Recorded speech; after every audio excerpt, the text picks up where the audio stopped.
CMR shopping mall Dasara ధమాకా offers అద్భుతమైన offers తో పాటు అబ్బురుపరిచే స్పాట్ గిఫ్ట్స్. అబ్బా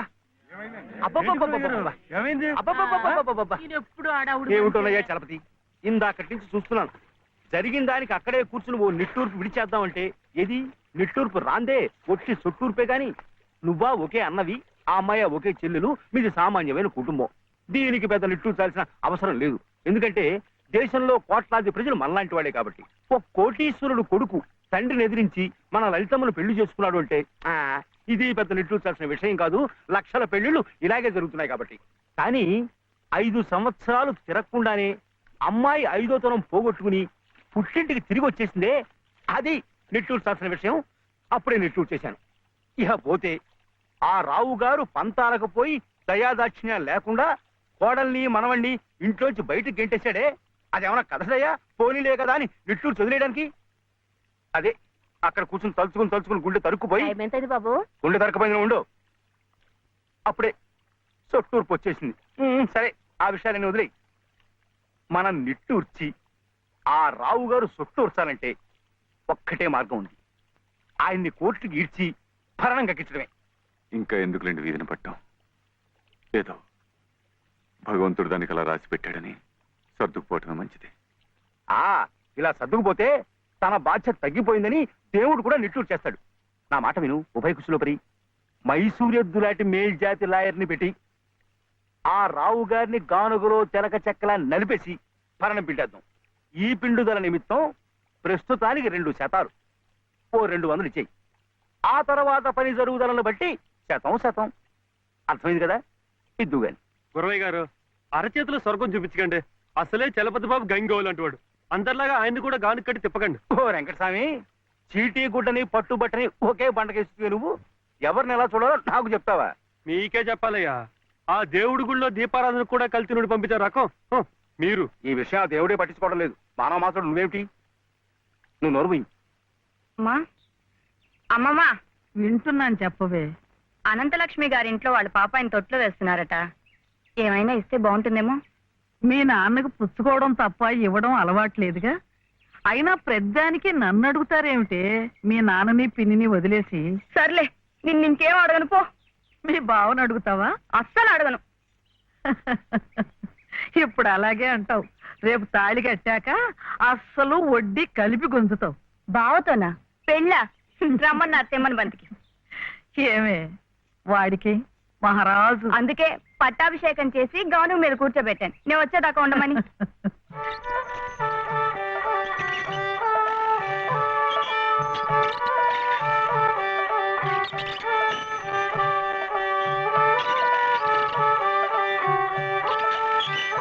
నా దగ్గర మాత్రం వ్యర్థ పెట్టలేకు అని చెప్పండి.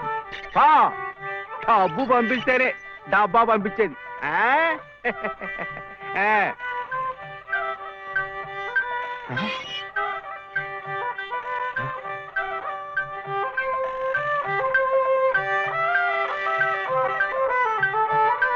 అయ్యో, అమ్మో,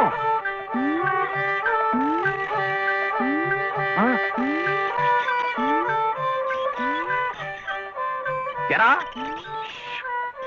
ఇప్పుడు దాకా పడుకుని ఉంది. ఎవరు మెత్తగా చిట్టా? మరెవరు? ఎద్దు. ఎద్దా? ఎద్దు ఇప్పుడు దాకా నిద్రపోయింది, ఇప్పుడే లేచి తిరుగుతోంది పాపం. ఇట్ట అరుస్తే మళ్ళీ పడుకుంటుంది. ఇంకా నూనె ఉండదు, గీనె ఉండదు. ఇంకా ఉషేమిట్రా? నీ కాళ్ళు చేతులు విరిచి గానుగలు వేసి చెప్ప. అగో అగో అగో.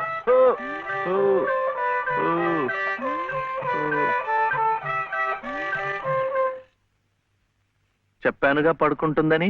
ఇప్పుడు కాడి మెడ మీద వేసుకుని నువ్వే తిరుగు. తిరుగుతాను. లే, ఆ నూనెంతా డబ్బాలోకి ఇస్తావు. ఎంత నూనె తగలడిపోయిందో. ఏమిట్రా? ఇది అమ్మకూడదు, మట్టిలో కలిసిపోయింది. ఒంటికి రాసుకుని తలంటుకో. అంటుకుంటా. కాంతం, కాంతం, నువ్వు వెళ్ళి పత్రం పట్టరా. రౌతు కొద్ది గుర్రమని ఊరికే అన్నారటోయ్.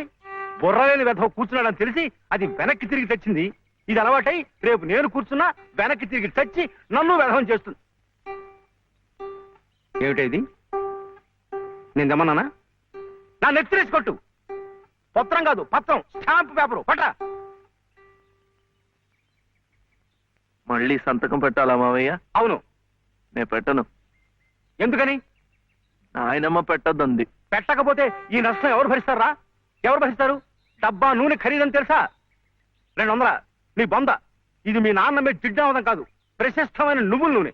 డబ్బా నూనె ఖరీదు సహస్రం. 1000 రూపాయలు. 3 డబ్బాలకి 3000. ఇవో తీసుకో, పెట్టు.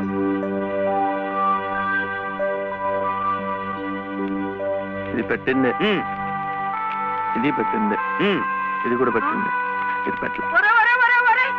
ఏమిట్రా అది? మళ్ళీ సంతకం పెడుతున్నావా? మావయ్యకు చాలా నష్టం వచ్చిందట, 3 సహస్రాలు. ఎవరు చెప్పారు? ఏమయ్యా రే లే, మళ్ళీ ఇలాంటి సంతకాలు పెట్టావంటే ఒళ్ళంతా బాధలు పెడతా, జాగ్రత్త. నష్టం వచ్చిందట, నష్టం. ఇంతవరకు ఆయన గారు పెట్టించుకున్న సంతకాలు చాలు. నువ్వు జన్మంతా తప్పులు చేసినా ఆయనకేం నష్టం రాదు. వెళ్ళి స్నానం చేసినప్పుడు. ఏమిటండి మీరు కూడాను? ఎంత నష్టాన్ని భరించమంటారు? నిండా ముంచేస్తుంటాను. నిక్షేపం లాంటి నువ్వులోనే పిల్ల కాలంలో ఎలా ప్రవహిస్తుంది చూడండి. పద్దు పద్దు నువ్వు కాదయ్యా రాయాల్సింది, నీ పాపాల పద్దు నేను రాయాలి. నా ఇల్లంతా హక్కు భక్తం చేసుకున్నందుకు రాయాలి. వాడి పొలం చేస్తున్నానన్న పేరుతో ఎక్కడికక్కడ పందికొక్కులా మెక్కుతున్నందుకు రాయాలి.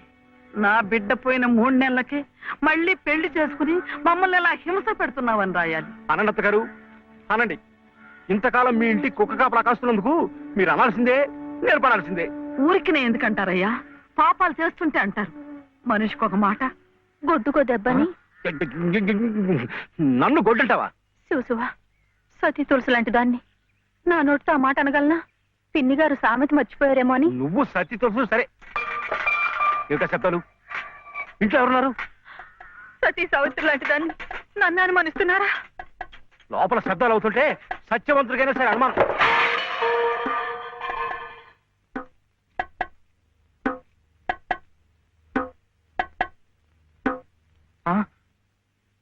చూడు నాన్న, నీకు దిష్టి తగులుతుందని చాటుగా పలహారం పెడితే సీతమ్మ లాంటి దాన్ని నన్నే అనుమానిస్తున్నారు. రామచంద్రుడి కనుక అనుమానించానే, ఏం తప్ప? నువ్వు రామచంద్రుడు కాదయ్యా, రావణాచంద్రుడు. ఆ విషయం తెలియకే బంగారం లాంటి నా కూతురు గొంతు కోసేసినాను. అవకాశం దొరికింది కదా అని నా ఇంట్లో తిష్ట వేసి మేసేస్తూ మీరే నా గొంతు కోశారు. సిగ్గు లేకపోతే సరి. సిక్కు లేదని అమ్మ అన్నాడు. అవునన్నా, నేను ఇప్పుడే గోదాట్లో దూకుసేస్తా. నీతో పాటే నేను చచ్చిపోతానన్నా. రా తల్లి. అగో, ఇదే ఈతల పోటీలు అనుకున్నారంటే ఒకళ్ళ వెనకాల ఒకళ్ళు దూకడానికి చావడానికిను. మీరెవరు చావక్కర్లేదు. మీరు ఇక్కడే బతికి చావండి, నన్ను చంపండి. పట్టు సీర తెస్తానని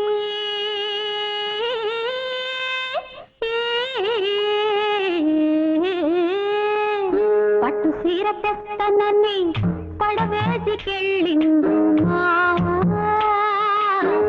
పట్టు సీర తెస్తానని పడవేసికెళ్ళిండు మావా.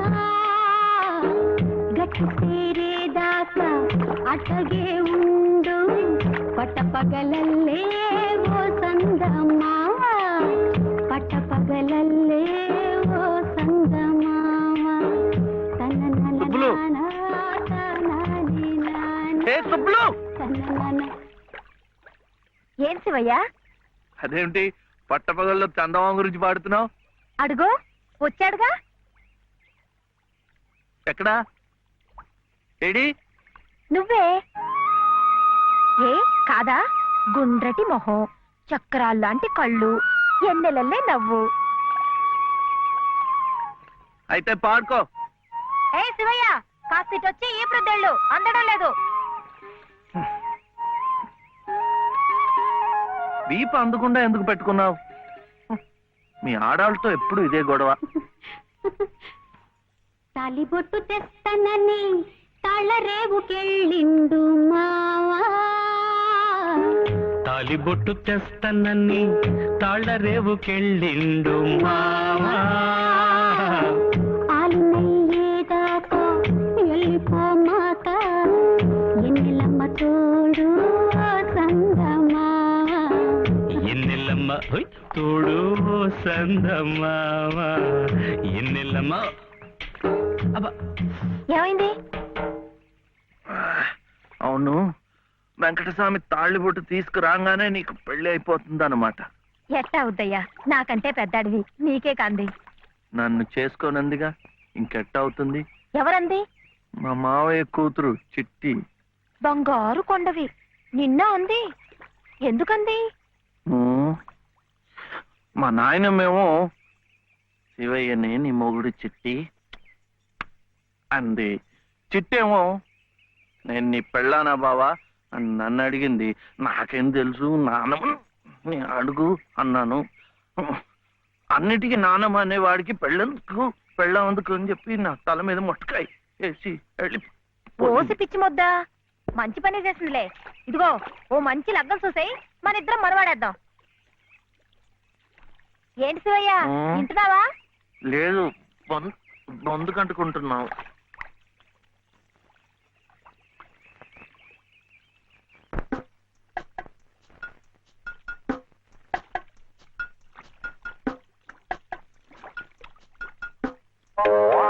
ఏం శివయ్య, పెళ్ళనగానే చేతికేదో కరెంట్ వచ్చినట్టుగా ఉంది. అంటే కర్మ, మను అయితే మన ప్రేమ పట్టపగ్గాలు ఉండవు. ఊరి సచ్చినోడా నువ్వా? ఎల్లెలా ఏటే సుబ్బులు, చెయ్యి మారగానే సాకు తగిలిందటే చుట్టుకున్నట్టుకున్నావు. పట్టేవాళ్ళ బుద్ధేంటో ఆ చెయ్యి వాటంలోనే తెలిసిపోద్ది. అమ్మో! And for more videos, Please subscribe to iDream. Please subscribe to iDream. Please subscribe iDream. And please subscribe to iDream. For more videos, subscribe to iDream. please like, share and subscribe to the channel. Congratulations, iDream. Subscribe to iDream. Subscribe to iDream. So subscribe to iDream Media. iDream team అందరికి huge congratulations. Please subscribe iDream Media. Please subscribe to iDream. Subscribe iDream. Please subscribe to iDream. iDream అంటే నా కళల ఛానల్ను subscribe చేసుకున్న నోరు తిరుగుతలేదు, మీరైతే గంట గుర్తు కొట్టండి. For more such videos, please subscribe to iDream. Subscribe to iDream. Please subscribe to iDream. Please subscribe iDream Media. Please do subscribe to iDream. Please subscribe to iDream Media. For best entertainment and information, please subscribe iDream. And don't forget to subscribe to iDream.